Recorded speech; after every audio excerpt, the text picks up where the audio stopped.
What time is it, my creatives? That's right, it's photo hacking time. Here is your host, Charlotte from photohacklovers.com, and today we're going to be reviewing my snow brushes. Now, with these brushes, you can create some very realistic snow effects. I found that a lot of Photoshop brushes that I were using lacked the realistic and flakes. You know, to get those actual flakes that look like they actually fell. It's a little difficult to achieve that effect with Photoshop brushes unless you do some tweaking and whatnot. So by special request, I had a person specifically ask me to make this tutorial for this product. And I want to give a shout out to Sandy. Thank you so much for purchasing my product. I really appreciate it. And this tutorial is specifically for you. So, I just wanted to go through some of the example files. So here you can see the before and after effect. And these are just basically kind of like a guide of the flakes that I made here. And let me go ahead and show you all the brushes. So here are all the ignore the other brushes that I have here. I'm working on something totally different. These are all the brushes in this particular set. There are over 40 brushes in this pack. So you get quite of a variety here, and that's a lot to play with for the price point. And I do believe it's on sale currently right now in my Etsy shop, or you can buy it at photohacklovers.com. If you're signed up for my VIP list, you get a special $5 off, and you get free goodies in your inbox every single month. Once you unsubscribe to the list, you don't get those coupons or discounts anymore. So it's important that you stay subscribed to the list in order to get those VIP special gifts. And I give them out, and I randomly give out free stuff to people who purchase or you know, become very adamant or outspoken. Most of you know, and I'm not sure if you know this, YouTube has changed a lot. And so they're no longer catering to the smaller channels. So unless you have 1,000 subscribers and you have like an extreme amount of viewing traffic, then you're no longer allowed to get you're no longer allowed to be a part of the YouTube community where when someone watches your video, you get money from the ads from that video. Us smaller channels are no longer able to participate in that because YouTube has changed so many things, and it's not fair and it's not right. So I really appreciate the people that do support me by buying my products and continuing to let other people know about them. So I appreciate it so much because it's become very difficult through other avenues. As you know, it's become more and more and more harder for an individual and entrepreneur to get out there. So thank you so much for my supporters. So this is the before and after. It's like window frost brushes, and I'll show you that as well. And this is a before and after as well. And how I did this, I used the flakes here, and then realistically, in the background, you're going to notice how when you take a shot with your camera, and I'm not sure if you guys are photographers or what you are, but I'm also a photographer as well. So sometimes, and I'm going to speak in layman terms so everyone can understand me. When you take that shot, there's something called bokeh, and it's not the little circle things that most people think of. Bokeh is when your subject is crisp in the front and blurred in the background. And this photo already naturally had that effect. So to make the snow realistic, what you're going to do is you're going to mimic the photo and make your snow crisp in the front and bokeh in the background, which means blurred, you know, just pretty much blurred. So when you're doing Photoshop, you want to try to make it look as realistic as possible. Photoshop isn't meant to look fake. So that's just one of my key tips to you. Just kind of use the flow of the photograph. Don't try to change it, but work with it. You know what I mean? And this is my first example file. I chose this like free stock. It's called Tree Hugger by Onidera Stocks. And I'm not sure where I got that from. I collect lots of pictures everywhere, but you could probably Google search that. But I'm just going to use this in the example file here. And I'm going to go ahead and get the first brush. Okay, so this is 2459. Now, this brush is going to be really, really large at first, so you're going to have to you know, put it down to at least 300 pixels. Or depending on how big your image is. My image, you can go to image size here and see. My image is 14 inches by 9486 and resolution of 72. Now, the reason why I'm not doing 300 DPI is because we're not printing this. We're just using this as an example. It should be 300 DPI though. Sorry, I had to take a sip of coffee here. So when you take this brush, you're going to just click, and I like to double click to give it a more of an in-depth look. As you can see, that looks really realistic. And I forgot to tell you to create a new layer. So I locked the original layer and created a new layer.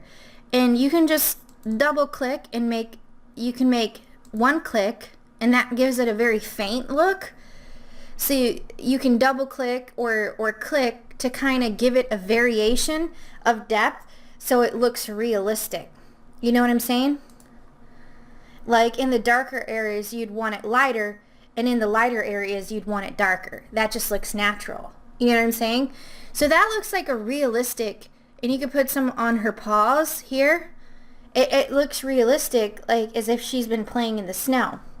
Now, right here on the outer edges, because that doesn't look natural, you can just go back in here and just erase that. I don't really like masks and stuff like that, so I just kind of use the eraser tool. I just think it's a lot quicker. So you just erase the outside of this so it looks more realistic where it just fell on her. And then that's just one of the Photoshop brushes. Now let's take a look. Let's create a new layer and let's take a look at the other ones. Let's see, let's bring it down. Oh, I got the wrong brush selected. Let me get my brush. I had the eraser tool still selected. Whoopsies. Okay, so this is a more crusty, it's like a more tiny crusty snow, if you can see. Look at that. And that's pretty good for making like splashes and stuff like that, you know. And this third brush is pretty much the same. It's just a little bit different. You want to bring down the brush size to about 300. Sometimes this slider thing can be a little hectic, so I just type it in there if you have problems sliding it. And this one is, it's kind of a little bit tinier, so it gives you a little bit more dust. As you can see now, this cat looks as if though she had been rolled in snow, and she has all those cute little flakes all over her. And this looks pretty realistic. Let me go ahead and grab the eraser tool so I can erase the outside here. I'm just going to merge these all together so I can go ahead and show you guys when I turn it off and I turn it back on, how cool that looks.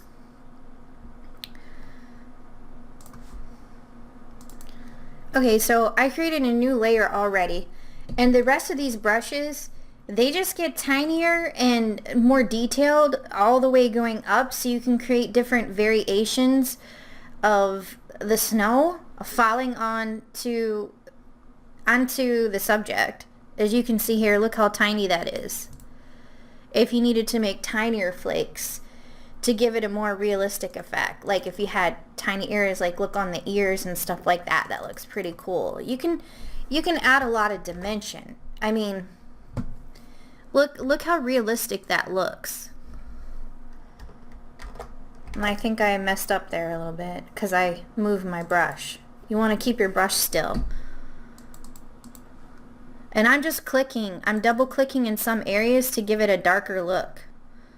You see? Look how realistic that looks on her paw. It doesn't look fake at all. It looks like real snow.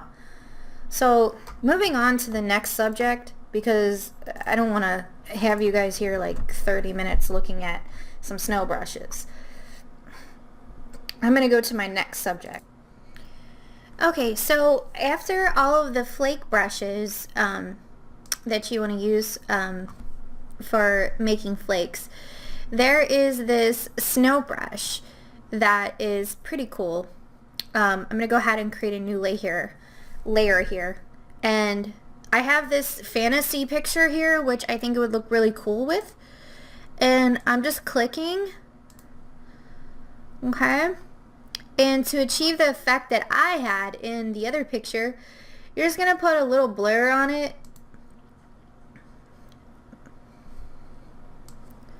Not too much. Kind of gives it a little blur in the background there. And you can also use these for fireflies if you wanted to. Now I'm going to make it a new layer and make the brush a little smaller. Okay. And just make a little bit of flurries, snow flurries here.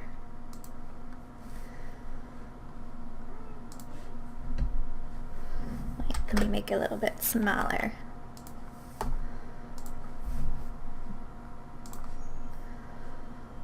And that looks kind of cool. This gives the picture perspective. You can also take the fill down a little bit and give it a little bit of a transparency effect in which snow actually has. In the example photo, you can see that I used a combination of that brush and the flake brushes and blurred it in the background.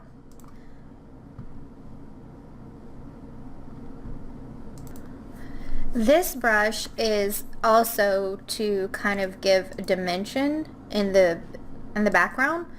So this one, I wouldn't necessarily use it as a snow brush. I would use it to define, like, to create perspective. So you're just going to stamp this, and you're not going to leave it like that. You're going to filter, blur, Gaussian blur.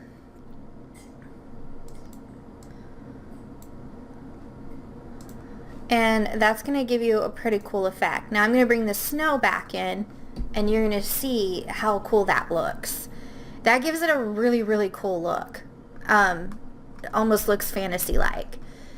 So that is that brush. That's what that's intended for. The number 300 brush is the window frost. So this is how I achieved this effect. So you're going to use the 300. And you're just going to put in the frost. And let me create a new layer here. And then once you create the frost, of course, you're going to have to clean this up because this is going to look just like window frost. And I'm just deleting some of this stuff here. Of course, if you wanted to, you could create a layer mask, which I'm too lazy to do. I'm going to go ahead and just clean up these edges using... Okay. And then when you take an eraser tool and then you can just carve out whatever, like make it look, well, let me take up my opacity. And there you go. There's your frost on the window. Okay? That's how you create that. For the rest of the brushes, there's all kinds of different dynamic brushes in here. I mean, there's 40. So right now I'm using brush 200. And you can make snowfall. These are, this is painting. So you can paint these on. And you can make overlays with these brushes and sell them. The ideals are limitless. Now, in this photo, I forgot to tell you guys, this photo originally wasn't this cold looking, but this dog, and the reason why I chose this picture, he's wearing a scarf like it's cold, but for some reason the person took this and like it's sunny. So I just created, and there's a tutorial on my website on how to make sunny environments look cold. It's this tutorial right here, Photoshop tutorial, turn day into night. You can also use this effect to create cold scenes as well. And the rest of these are just, you know, snowflake flurry brushes. They're all pretty much the same except differently dynamically. So these are all the flake brushes. These are just like little snow clusters, so you can add them pretty much anywhere. I hope you like this tutorial. If it was good and you would like to subscribe to my channel, thank you so much. If you have any questions about this, let me know. And a shout out back to Sandy for requesting this tutorial. Okay? Also, you can create really cool type effects with the snow brushes. Look what I did here. I created this kind of like bubble type effect with the snow inside, which is pretty cool. Looks really, really cool. You know, if you're doing any type of typography for Christmas or whatnot. And these are pretty good year-round. So if you do photography and you want to add snow, and you live in Florida like I do, this is the perfect solution. So thank you so much for watching this. And if you like this, please give me a thumbs up, subscribe, and hit the bell for the notification so you know exactly when I send out tutorials. And don't forget to sign up on my VIP list so you can get all those freebies and goodies. Thank you so much for watching. This is Charlotte, and you have a great day, guys.